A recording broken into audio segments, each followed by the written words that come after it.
You're watching Next Level Anime. Hey, it's Huron, protector of the village clan. Coyoopa is an online free-to-read manga web series. Go to www.coyoopa.com and check out this awesome website. Get the latest Next Level Anime news. Join our email list now. Make sure to watch this whole video. Oops, my bad. Sorry to cut in, Huron, but you said enough already. It's my turn now. What's good? This is the one and only Flipcyde, the great frog warrior from the village clan, and the strongest fighter on planet Coyoopa. Hit the subscribe and like button now. Follow us on Instagram and Facebook, or else you will feel my fury. Hey, calm down, Flipcyde. You sure need to work on that temper of yours. Why do you have to get so worked up all the time? You sure have some anger issues. Let's wrap this up now. On to the video.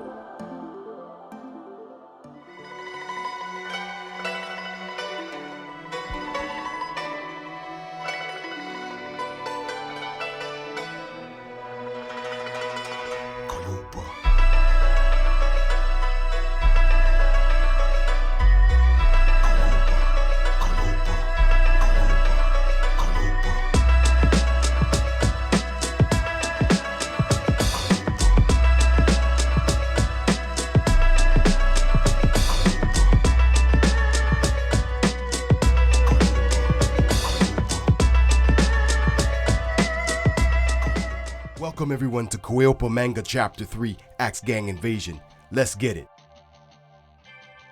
Who are these intruders?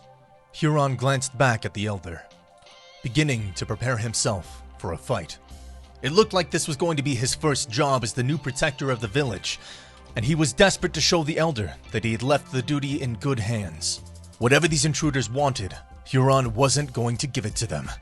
They are called the Axe Gang. These 4 mercenaries are bad news. Why did the elder look so shaken? Surely he could have handled something like this. Nero is their leader. He's a highly skilled fighter. Ghost, Shanghai, and Pulse are great fighters as well. One of the clans must have hired them to take the sacred belt, scroll, and everything else of value in the chambers. This doesn't look good for our village, Huron. We must stop them at any cost. The elder told Huron to keep the scroll safe and take the map of the clans with him. The elder stayed in his private chambers to guard it. Huron then leaped into action, gliding through the air. He dropped in front of the Axe Gang almost effortlessly, a look of confidence flickering in his eyes. He could take these 4 goons on with ease. The elder was depending on him to succeed after all. Huron didn't want to let him down. You are not welcome here. Ghost and Shanghai advanced on Huron with a short response, closing the distance between them in a single leap. They forced the young hero to push his arms together to defend himself. Blocking any oncoming attacks, they tried their best to kick and hit at him, but it was almost no use. Huron was just too skilled for them. While the leader Nero and Pulse watched the fight, a mysterious warrior who was wearing a cloak, hiding his identity, appeared and teleported to the elder's chambers. Who? The elder croaked out, barely having time to reach for his staff before the unknown warrior was upon him. Through his movements, it was obvious that, over the years, the elder had grown tired and weary. No longer was he the strong, agile frog that he once was. He had aged, and with age came slower movements and even slower reaction times. The mysterious warrior knocked the staff out of his hands with ease. The staff hit the floor from the strong force of the blow, rolling across the floor. No! The elder tried to put up a fight using his skilled techniques, but it wasn't enough. This fighter was on a whole other level. The true intentions of their enemies' plans were now becoming crystal clear. The Axe Gang provided a distraction so that the unexpected warrior could kill the elder. Despite the elder's cries, there would be no words of sympathy out of the assassin's mouth. Hell, there would be no words at all. He kept silent, concealed by his cloak that surrounded his entire body. This was all child's play for him, and honestly, he'd been expecting a little more fight from the frog. How disappointing. Was this really the legacy that the old protector was going to leave for his village? No wonder this clan had been struggling lately. The mysterious fighter used a powerful strike with so much force directed at the elder's chest, and then hit him with one strong kick for measure. The elder let out a soft wheeze, eyes fluttering shut, and body falling limp on the ground. It was his time. He had made peace with that.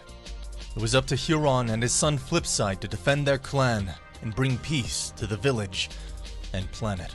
He'd left his people in good hands, and after speaking to Huron, he was reassured of that. Flipcyde finally arrived back into the village. He saw it was under attack and ran to his father's aid, but it was too late. Flipcyde made eye contact with the mysterious warrior and said, "You will die 1,000,000 times over for what you have done. I will kill you." Flipcyde charged at the warrior, but he teleported outside where Nero and Pulse stood and watched as Huron fought Ghost and Shanghai. "It is done. The Elder is dead," said the mysterious warrior. "You have done well. We'll take care of this other frog now." Nero smirked. This had been easier than originally expected. Huron was too much for Ghost and Shanghai, so Nero told Ghost and Shanghai to step back. "I expected nothing less from you, Protector," said Nero, his voice filled with entire disdain. He looked over at Ghost and Shanghai. "I'll deal with him personally. Give up the sacred belt, frog," the Axe Gang leader Nero said to Huron in his usual deep voice. Huron immediately assumed a combat stance, clenching his fist tighter. He wouldn't let them take over the village, or his sacred belt, or anything else that these criminals wanted to get their hands around. Huron and Nero fought with an equal amount of force. It was difficult to tell which one of the two was going to be victorious. The two of them had traded blow after blow, with each of them not doing enough significant damage to really turn the tides of battle. Huron leaped upwards, throwing himself high into the sky. He extended his one leg, placing as much force as he could onto it. The kick connected with Nero, and the leader skidded backwards, almost entirely losing his balance. Huron gave him no time to rest, and followed up his kick with a flurry of strikes, never once relenting. He would defend his village with all his might. He was determined. The power of the sacred belt flowed through him, and Huron felt powerful. In this state, he could take on the world. With a loud grunt, Nero teleported behind Huron and swung his axe, filled with rage that this frog had even managed to land a hit on him. How could he have been so careless? Nero would show him. He would show Huron who he was messing with. The blow landed on Huron and wounded him slightly. It was not enough to stop him. When Huron was so determined, there was nothing that could ever bring him down. He was doing this for the Elder and his village. The two of them engaged in close combat once more. Nero swung his axe, but again and again and again, Huron would leap over it with ease. He made it look as if Nero was too slow for him, which he was. He landed a blow on Nero's forearm with the intent of disarming the bounty hunter completely, but Nero avoided the attack and leapt backwards. As time grew, he was becoming more and more frustrated with this battle. Why wouldn't Huron just die already? That would make it easier for everyone involved. Eventually, all 4 Axe Gang members teamed up and attacked Huron. It was growing evident that just Nero would be unable to take him alone. In order to defeat the talented frog, they would have to combine all their strength and use all force necessary. Huron was certainly a formidable foe, one at which they had never come across before. The Axe Gang members each drew upon their special weapons, the mystic axes.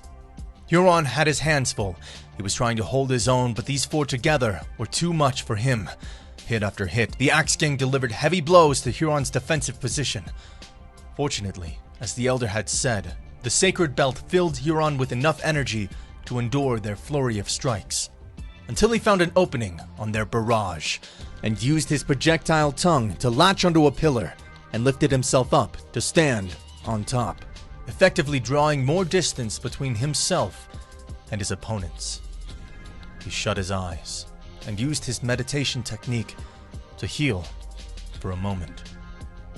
Flipcyde finally arrived, full of rage, ready to kill all 5 intruders. He wanted a piece of the Cloak Warrior so bad. It was a mess of emotions. Thousands of thoughts scrambled through his brain. He had to take revenge for his father, the Elder Noble. "Huron, leave them to me!" he screamed out, jumping upwards and landing in front of the Axe Gang. Huron had never seen such determination in him before, not even when they'd fought in the village clan tournament for the title of Protector and the Sacred Belt only a few days ago. The death of the Elder had sparked something within him. Flipcyde was so furious, he couldn't help but tremble. He started to transform himself. His bright yellow eyes slowly began to turn a fiery red, burning ferociously after having been ignited by his anger. The veins on his arms and legs popped out and changed into a distinct purple color. "You will pay for what you have done. All 5 of you will feel my fury!" As Coyoopa Axe Gang Invasion Chapter 3 comes to an end, tune in next time and find out what happens next in Coyoopa Feel My Fury Chapter 4. Thank you everybody for watching this video. Don't forget to follow us on all social media platforms.